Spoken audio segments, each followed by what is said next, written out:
he just went low. He's in his head. He's in his head. He's open, his head wide open, cracked open at the base.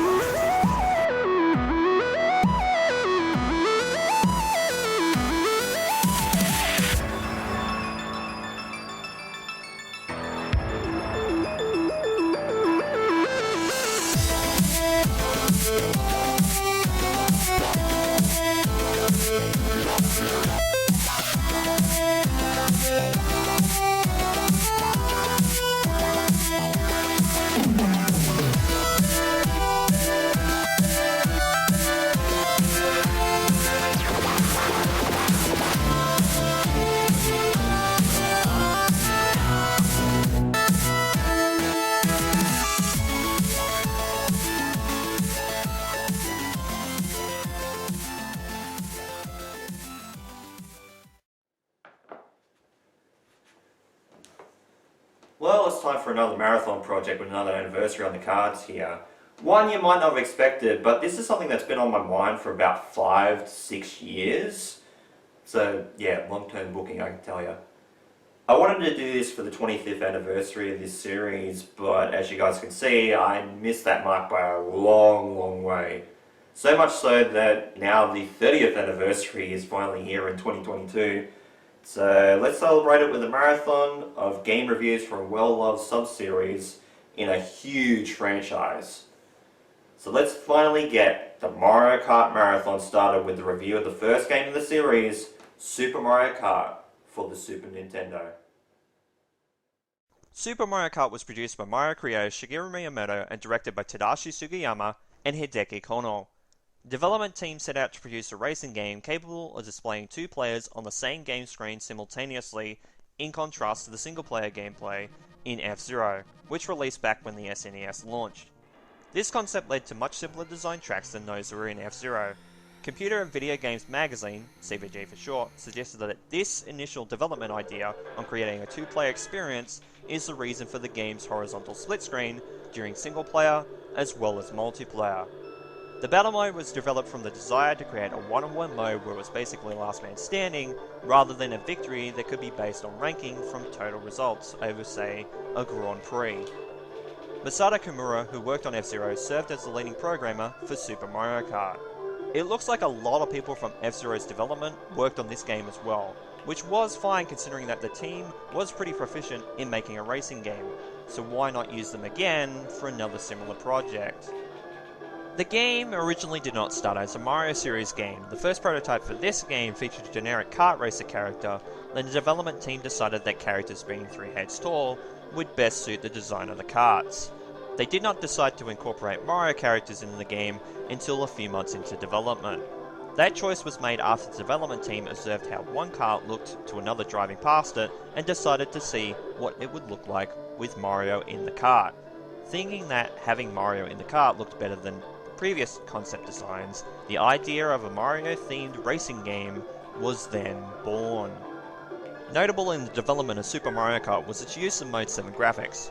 First seen in F-Zero, Mode 7 is a form of texture mapping available on the SNES, which allows a plane to be rotated and scaled freely, achieving a pseudo three-dimensional appearance. Thanks to the use of Mode 7 in the game, it gave the graphics another dimension, and at this point in time in video game technology, the look of the graphics to many was considered to be breathtaking. I will say the graphics look great even today. It's definitely aged, but I can respect the way that it looks, like even the racer sprites.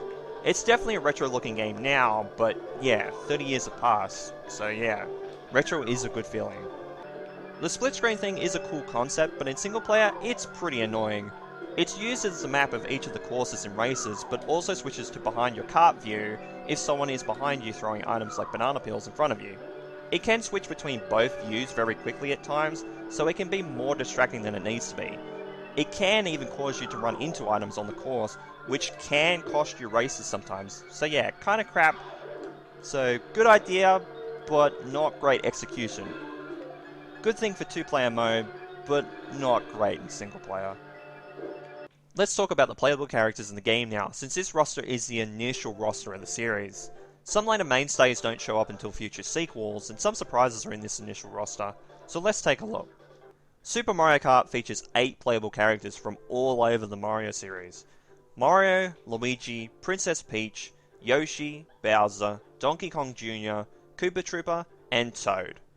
The mainstays of course being Mario, his brother Luigi, love interest in Peach, the main villain of the franchise Bowser, but then we get Yoshi, who was known for Super Mario World, which was released back in 1990 on the SNES, so I guess Yoshi was a recognizable character from that fantastic game.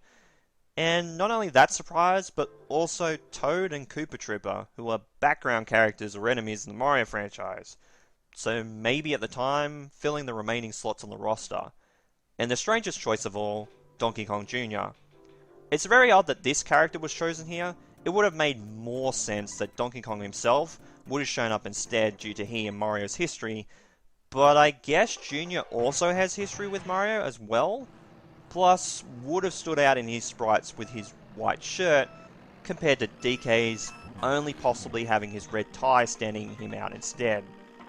Every character in this roster bar one have all returned to future sequels in the series, with only DK Jr. never returning to the main franchise. I think the only time he's appeared since has been in Mario Kart Tour to celebrate its 35th anniversary for Super Mario Bros. So a pretty cool roster, honestly. Now, let's look at one aspect of this game that sets it apart from other racing games. Adds a dimension, if you will, to the high-octane racing action, and that is the items you can use to gain advantage in every race. Some will say that the items are a bad addition to Mario Kart in general, since they can be pretty unfair in turning momentum to a specific player's favour. But I think that, like in Smash Brothers, items can be chaotic, but a lot of fun with the chaos too, especially with later games having the frantic items option. Nothing too crazy in this iteration of the game, mostly just the staples of the franchise in terms of what items have to be carried over to each new Mario Kart game. We've got both red and green Koopa shells, the coin item to increase your kart's overall speed, the super mushroom for a boost of speed, the star for some invincibility in a can, the divisive slapstick banana peel, the mostly annoying to some lightning bolt, and the item stealing boo. We've also got items that have shown up in a couple of Mario Kart games, like the Cape Feather from Mario World to leap over shortcut gaps, and also, with good timing, oncoming items as well, and also exclusive items for the computer players and single player in the form of the Yoshi Egg, Fireball, and also the Poison Mushroom. Not a crazy range of items here, but all of them can work well in certain situations. Items like the red and green shells, Yoshi Egg, and Fireball are thrown items when thrown forward or back, but some are laid behind like the Poison Mushroom and Banana Peel. Not the craziest list of items, but it's a good start in the series. To move on to the individual tracks themselves, the levels you race all over. Most of the areas used are based on locations from Mario World, like the Donut Plains and Choco Island, but then also crazy track ideas like Bowser's Castle and Rainbow Road. All the areas that are in the game each stand out from one another, which makes it great to identify each area from another. Areas like Bowser's Castle, Ghost Valley, and Rainbow Road stand out from the rest in the game, and that's not just aesthetics, that's also in level design. The music from the soundtrack for this game was created by composer Soya Oka, and I will say, the soundtrack for this game is pretty catchy. From the opening startup jingle to the various areas you race on, the menus, and even the battle mode too. For the first game in the franchise, and considering this soundtrack was made in the 90s, this soundtrack is very awesome. There's not a song on this soundtrack that I don't like, which is pretty crazy. Lastly, let's talk about both the controls and playable modes in this game. Super Mario Kart has only two single-player modes, Mario Kart GP, or Mario Kart Grand Prix, and Time Trial. That's it. But I give a pass to this game since it's the first entry in the series. In Mario Kart GP, it's a race between you and 7 CPU characters in a series of 5 races to rack up the most points to win the cup. Initially when starting, there are 3 cups available, the Mushroom, Flower, and Star cups, at 2 difficulty levels, 50 and 100cc. By winning all 3 cups at the 100cc level, a 4th cup, the Special Cup, is unlocked. Then, by winning all 4 cups at 100cc, that unlocks a new difficulty level, 150cc. Pretty standard stuff. Each race is 5 laps as well, but most tracks are very short, so that decision makes a lot of sense. In order to continue through any cup, a position of 4th or higher must be achieved in each race. If a player finishes in the 5th to 8th position, they are ranked out and the race has to be replayed at the cost of 1 life. Yeah, a platforming trope in a racing game, but also has feelings of old arcade games too, which would have been popular at the time. You keep losing lives until you place 4th or above in the race. If the player uses all of their limited number of lives and then ranks out, the game is over, which also feels like old arcade games in structure too. Points are earned by finishing in the top 4 positions in a race. 1st to 4th place receive 9, 6, 3, and 1 points respectively. If a player finishes in the same position 3 races in a row, then an extra life is awarded, which is a nice reward for hard work. The finishing order for the previous race will then become the starting grid for the next race. So if a player finishes in 1st place, that player will then start the next race in the same position. The racer with the highest number of points after all 5 races wins the cup. Pretty standard stuff, and you can understand why there was minimal change to this formula in future installments. In time trial mode, players race against the clock through the same tracks that are in Mario Kart GP, trying to set the fastest time possible. Pretty self-explanatory, nothing too complex about that. The game also has 3 multiplayer modes: Mario Kart GP, Match Race, and Battle Mode. Multiplayer supports 2 players, and like I mentioned before, the second player uses the bottom half of the screen, where the course map was in single player. Mario Kart GP is the same as in single player. The only change is that there are now 2 human racers and 6 CPUs. Match Race pits the 2 players going head to head on a track of their choice without any opponents. So pretty much a 1v1 situation with no final destination in sight. Sorry, bad joke. In Battle Mode, the 2 players go head to head, but this time in one of 4 dedicated Battle Mode courses, which are all pretty cool. Each player starts with 3 balloons around their kart, which can be popped by power-ups used by the other player. The first player to lose all 3 of their balloons loses the match. This concept is the basis of what will become Balloon Battle in future games, though this version is pretty fun in its own right. That's it for modes, so let's talk about the controls. Now, for transparency, these are the original controls on the original SNES controller, but these are exactly the same on the SNES Classic. Just thought I'd mention that. Anyway, they're very basic in structure, so to move left and right, just press the corresponding button on the D-pad. The start button is confirmed, as is the B button, which is a bit strange, but the B button is also used to accelerate the kart in the game, which is a bit unconventional as well. The A button is used to use items in races. It's not the brake button or the decline button in menus either.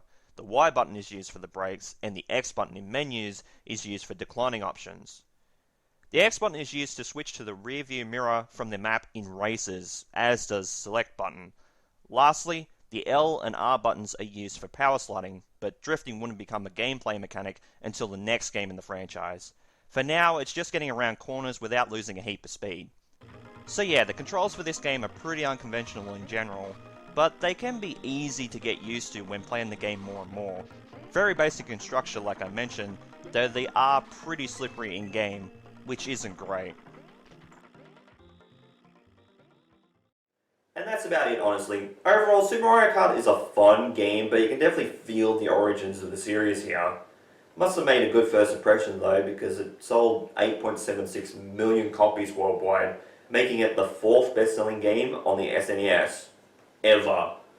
So with that success, we ended up getting the sequel, Mario Kart 64, in 1996 for the Nintendo 64. Next time we'll be looking at one of my favourite entries in the series in the Mario Kart Marathon. As for the original Super Mario Kart, it's pretty fun.